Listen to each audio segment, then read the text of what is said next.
నమస్తే, welcome to Sakshi business. నేను మీ కృష్ణబాల.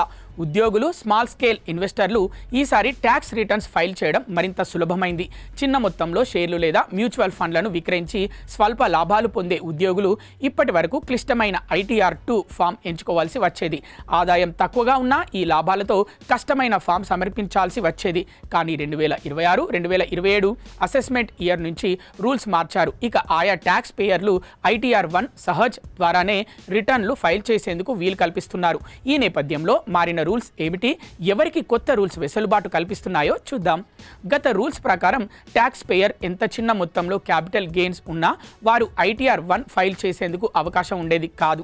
ITR-2 form తప్పనిసరిగా ఎంచుకోవాల్సి వచ్చేది. కొత్త నిబంధనల ప్రకారం భారత్లో నివసించేవారు సెక్షన్ 113A కింద లాంగ్ టర్మ్ క్యాపిటల్ గెయిన్స్ ఒక ఆర్థిక సంవత్సరంలో 1.25 లక్షల లోపు ఉంటే వారు కూడా ITR-1 ఫైల్ చేసేందుకు అవకాశం ఇచ్చారు. లిస్టెడ్ ఈక్విటీ షేర్లు, మ్యూచువల్ ఫండ్ల ద్వారా వచ్చే వార్షిక ట్యాక్స్ మినహాయింపు పరిమితి 1.25 లక్షలుగా ఉంది. దీంతో ఏటా కొద్దిగా పెట్టుబడులు వెనక్కి తీసుకునే సాధారణ ఇన్వెస్టర్లకు ఈ లిమిట్ లోపు లాభాలు వస్తే ఇక ITR-1లోనే రిటర్న్లు ఫైల్ చేయవచ్చు. ఇళ్లకు సంబంధించిన పరిమితిని కూడా పెంచారు. గతంలో ఒక ఇల్లు ఉన్నవారు మాత్రమే ITR-1 ఎంచుకునేది. కానీ ఇక నుంచి 2 సొంతిల్లు ఉన్నవారు సైతం ITR-1లోనే సమర్పించవచ్చు. ఉద్యోగం చేసే చాలా మందికి సొంత ఊరిలో ఒక ఇల్లు, ఉద్యోగం చేసే ప్రాంతంలో మరొక ఇల్లు ఉంటుంది.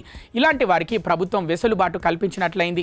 ITR-1 ఫామ్ ఉపయోగించేందుకు కొన్ని రూల్స్, షరతులు ఉన్నాయి. ట్యాక్స్ పేయర్ వార్షిక ఆదాయం 50 లక్షల లోపే ఉండాలి. లాంగ్ టర్మ్ క్యాపిటల్ గెయిన్స్ 1.25 లక్షల లోపే ఉండాలి. ఈ పరిమితి దాటితే ITR-2 ఎంచుకోవాలి. స్వల్పకాలిక మూలధన లాభాలున్నా లేదా ట్యాక్స్ పరిధిలోకి వచ్చే ఇతర మూలధన నష్టాలు తదుపరి సంవత్సరాలకు బదిలీ చేసుకోవాలన్న ITR-1 వర్తించదు. వారు ఖచ్చితంగా ITR-2 ఫైల్ చేయాల్సి ఉంటుంది.